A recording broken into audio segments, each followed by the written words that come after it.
masih bersama kami dan kita kembali dalam program Smart Business Coaching. Ilmu bisnis anti-krisis di tengah pandemi. Smart Listener ini menjadi salah satu topik yang sangat berguna sekali untuk Anda yang sebagai seorang pengusaha, apalagi yang sudah mengerti mengidentifikasi dirinya sebagai pengusaha kah, pedagang kah, atau bahkan entrepreneur untuk kelas yang paling tinggi. Ini mungkin sangat bagus untuk Anda, apalagi dengan kita menghadirkan seorang narasumber sore hari ini, menjadikan sebuah spirit untuk Anda. Oh, ternyata saya nggak sendirian nih, banyak orang-orang yang ternyata sedang berjuang dan nggak sedikit yang menang gitu ya.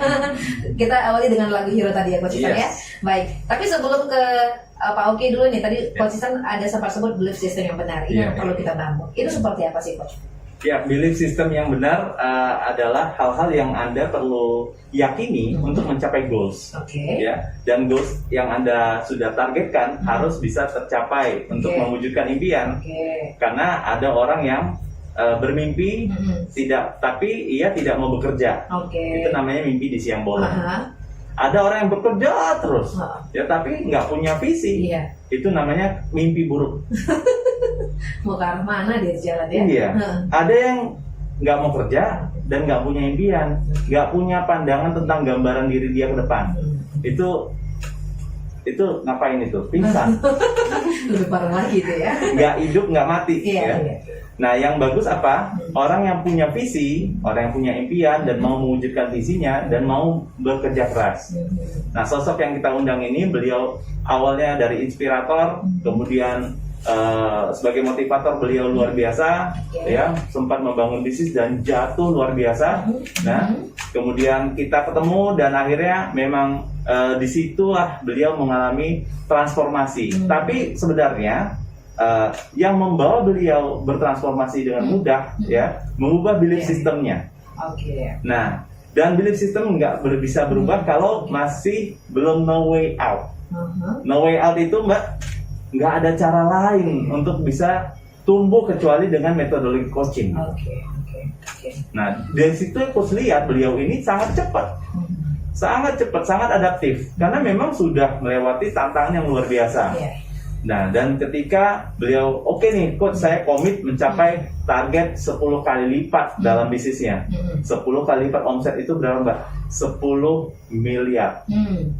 Ya kan? Tahun lalu beliau mencapai, bisa jadi kurang lebih itu 1 miliar. Nah, tahun depan beliau sudah set goals beliau 10 miliar. 10 kali lipat ya. Nah, dalam perjalanannya akhirnya beliau menemukan ide-ide, karena dalam coaching itu kita mengkurasi, mengsintesa dan mengevaluasi diskusi menjadi sebuah ide-ide yang bisa diwujudkan.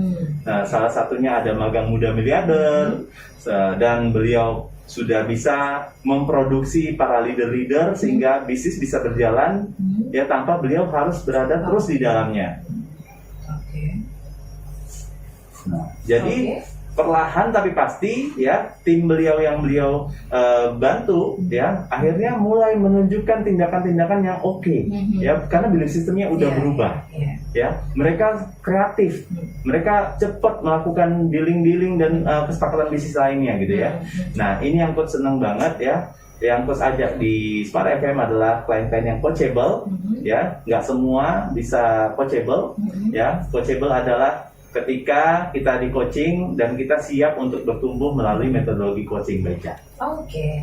Itu dia ya, sebagai pengantar mempresentkan Pak Oki nih. Pak Oki, boleh sedikit cerita? Ini sebagai founder dan CEO Magang Muda Miliarder gitu ya. Kan juga Coach Isan sampaikan ini gila-gilaan. Goalnya tahun depan 10 kali Pak. Ini realistis, terukur ya Pak Oki ya? Iya, realistis dan memang terukur, dan kita juga sudah buat maps-nya. Jadi untuk menuju ke 10 miliar itu mudah gitu. Asal memang konsepnya jelas, bisa diukur, dan memang jalannya ada gitu. Ini belum sistemnya udah on pas posisinya ya. Lagi on.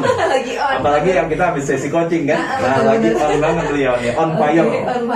Tapi Pak Oki boleh sedikit cerita ini bisnisnya di bidang apa, di bidang apa gitu ya. Tadi Coach Isan juga ceritakan nggak sedikit ada di titik gitu ya, terjun bebas gitu ya. Mungkin boleh cerita pengalamannya Pak Oki, silakan.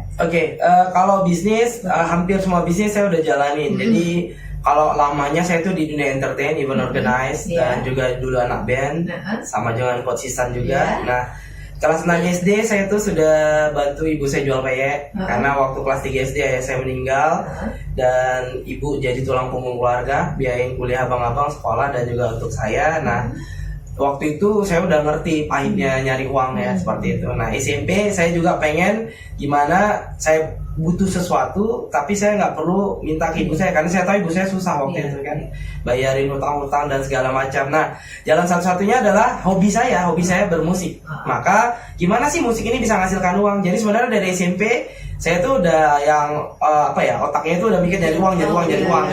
SMP, catat tuh SMP. Kita SMP. Ada bahas SMP tadi ya. Iya benar.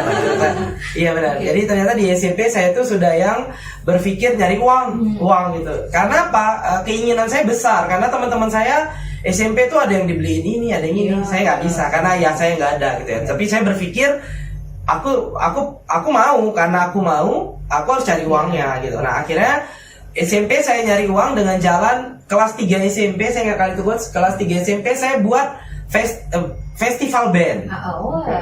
Festival band waktu itu nama IO-nya Excalibur. Excalibur tuh kalau di karton dulu pedang ya, pedang Excalibur yang bisa menghancurkan apapun. Jadi mindsetnya waktu itu dibuat nama Excalibur adalah aku ini adalah sesuatu yang bisa menghancurkan kemiskinan gitu. Walaupun hari ini aku miskin, tapi dengan pedang ini aku bisa ngantam siapapun gitu waktu itu. Jadi kelas 3 SMP udah buat event festival, dan waktu itu saya ketua panitianya, saya founder acaranya, dan sekretarisnya itu waktu itu abang-abang saya yang umurnya 20 tahun di atas saya. Nah, jadi mereka yang backup gitu, supaya saya nggak ditipu sama supplier dan segala macam gitu. Tapi ide kontennya semua dari saya gitu. Nah, itu SMP. SMA kelas 2 tahun 2002 itu pertama kali saya buat event yang kelasnya nasional. Waktu itu saya undang band ska namanya Jet Coaster. Itu waktu itu Tipex belum ada itu. Jadi Jet Coaster kita undang. Belum naik pesawat terbang, karena pesawat terbang masih Garuda waktu itu. Jadi kita ngundangnya naik kapal karena nggak sanggup ya. Dan itu alhamdulillah tumpur 2 juta rupiah. Tahun 2002 udah merasakan hutang. Iya. 2 juta. SMA kelas 2 gitu ya. Jadi kalau ada teman-teman hari ini yang pengen Magang Muda Miliarder atau ngeliat Dr. Oki pengen, ya jangan lihat suksesnya. Mau nggak berproses seperti itu gitu ya. Jadi akhirnya waktu kelas 2 SMA tuh saya duduk termenung gitu ya. Gimana ngatasin hutang ini. Nah, alhamdulillah karena investor waktu itu abang kandung saya, maka dia ngegantiin dulu nih biar mereka bisa pulang, anak-anak Jet Coasternya. Mereka pulang, lalu saya mikir gimana nyari uang lagi. Nah, waktu itu saya bentuk band ya, dan juga kita live di beberapa radio di Kota Medan. Kita buat album indie label, jual kaset, uangnya tuh untuk ngulangin yang 2 juta tadi, seperti itu. Ya, nah baru sampai kuliah, akhirnya kuliah di kedokteran. Dan kenapa hari ini jadi seorang pebisnis? Ya karena memang jiwa bisnisnya lebih kental seperti itu. Tapi kenapa kuliah di kedokteran? Karena waktu itu mikir, apa sih kuliah yang tamat bisa cepet kaya gitu. Ini real entrepreneur kayak gitu mikirnya. Ini jujur ya. Jadi buat teman-teman yang pengen jadi dokter, yang hari ini mau kuliah di kedokteran, coba pikir 2 kali deh. Kalau mau kaya bukan jadi dokter. Jadi Magang Muda Miliarder. Iya, di Magang Muda Miliarder 1 tahun aja. Kalau jadi dokter kuliahnya 6 tahun, ngambil spesialis 4 tahun, 10 tahun. Gak kaya juga biasanya. Kan gitu ya. Nah, jadi akhirnya apa yang saya lakukan waktu itu, udah deh kuliah di kedokteran. Nah, waktu itu alhamdulillah rezeki ibu saya waktu itu lagi ada, jadi kita kuliah di kedokteran. Nah, tamat dari dokter, akhirnya balik lagi ke bisnis. Saya cuma 2 tahun berprofesi di dokter. Nah, perjalanan bisnis buat kuliner 3 kali jatuh bangun, fashion jatuh bangun, pokoknya semua bisnis saya jalan gitu ya. Buat si Santol itu, karena dulu kita juga di satu komunitas. Nah, akhirnya saya berpikir di tahun 2019 saya juga nggak pengen bisnis yang ibaratnya hanya trial-trial, tapi saya pengen bisnis yang benar-benar bisa menghasilkan luar biasa. Tapi yang paling utama sih bagi saya, bagaimana bisnis saya, diri saya bisa berdampak kepada banyak orang. Nah, di mau bisnis saya ngebentuk, memperbaiki, ngebengkelin identitas baru. Jadi dari tahun 2013 sampai 2018 kita itu profesinya di dunia training. Jadi kalau boleh dibilang bahasa awamnya orang tahu mungkin motivator ya. Jadi Dr. Oki itu seorang motivator yang keliling Indonesia dan perusahaannya. dan beberapa perusahaan kita ngisi di beberapa corporate, Pertamina, BNI dan segala macam, Alfamart dan saya keliling buat program event di 1000 kampus Indonesia dan 1000 SMA. Dan Hong Kong jangan lupa. Dan juga sempat jauh ya. ngisi sampai di Hong Kong. Iya. Dan alhamdulillah semua berjalan dengan baik. Dampaknya mereka terdampak tapi hanya termotivasi. Tapi tidak bisa membuat mereka menjadi orang yang bisa berkontribusi yang besar untuk keadaan umat yang hari ini mungkin dibutuhkan para miliarder soleh yang bisa membantu banyak umat yang sedang membutuhkan mereka hari ini. Akhirnya Coach Ihsan bilang, Dr. Oki, kalau dampaknya hanya membuat orang terinspirasi, banyak sih yang bisa menginspirasi orang. Tapi di challenge, bisa nggak dampaknya itu ngebuat orang bisa bertumbuh menjadi lebih hebat sama seperti Dr. Oki. Jadi ciptakan Dr. Oki berikutnya ya, seperti itu. Nah, akhirnya program yang sedang dibuat Coach Ihsan ke Dr. Oki itu menjadi visinya Dr. Oki dan sebenarnya itu maunya. Jadi 2 tahun yang lalu ya, kalau kita flashback ya, connecting the dot ya, kalau kita balik lagi ke titik-titik belakang, sintesis ya. 2 tahun yang lalu saya tuh diri namanya Yatim CEO. Yatim CEO itu berkaca dari waktu saya anak yatim, dan saya ngelihat di panti-panti asuhan ataupun anak yatim pada umumnya, semua anak yatim itu kan dalam keadaan yang duka ya. Artinya nggak punya ayah, nggak ada yang bisa biayain, nggak punya tempat yang bisa menyokong dia gitu.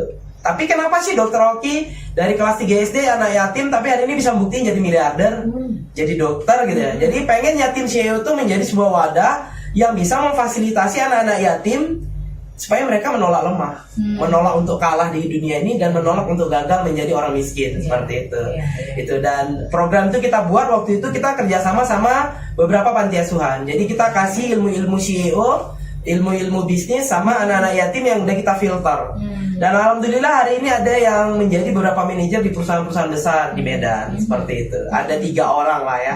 Nah, cuman rasa saya itu nggak cukup. Saya pengen gebrakan yang lebih besar. Saya pengen targetnya di tahun 2025 ada 1000 miliarder yang saya hadirkan. Ketika Indonesia membutuhkan uang 1 triliun, kami siap berkontribusi tanpa meminta apapun di negeri.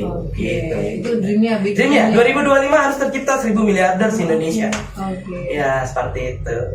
Biasa Coach ya. Ini dari ngomongnya aja Pak Oki semangat banget nih. Beliau ini luar biasa spiritnya ya, karena punya mentality hero. Nah, dan itu tidak terjadi tiba-tiba ya Coach ya. Karena memang terbentuk oleh waktu ya. Dari SMP udah terbiasa gitu ya. Jiwa petarungnya gitu ya. Bukan meledak waktu itu ya Pak Oki ya. Ini saya gemes nih. Pisau tadi ya, Excalibur. Excalibur itu. Jadi Excalibur tuh waktu saya baca sejarahnya, kenapa nama IO-nya dulu Excalibur? Karena waktu saya baca itu pedang yang memang nggak terkalahkan dari zaman dulu, Excalibur gitu ya. Jadi saya cari deh itu. Ya, dan ternyata ada yang pernah bicara waktu itu, ternyata pedang Excalibur itu berbahan nanoteknologi yang hari ini dikembangkan Jepang. Jadi pedang Excalibur tuh dalam sejarahnya ternyata baru tahunnya berapa tahun yang lalu ya. Ternyata kenapa dia hebat, karena dia itu berbahan nanoteknologi dan itu yang hari ini dikembangkan Jepang untuk dipakai ya. Sekarang dia untuk untuk mobil, supaya mobil anti baret, pakai nanoteknologi itu, nanokeramik gitu ya, seperti itu gitu. Jadi memang ditempa mentalnya itu untuk menolak lemah gitu.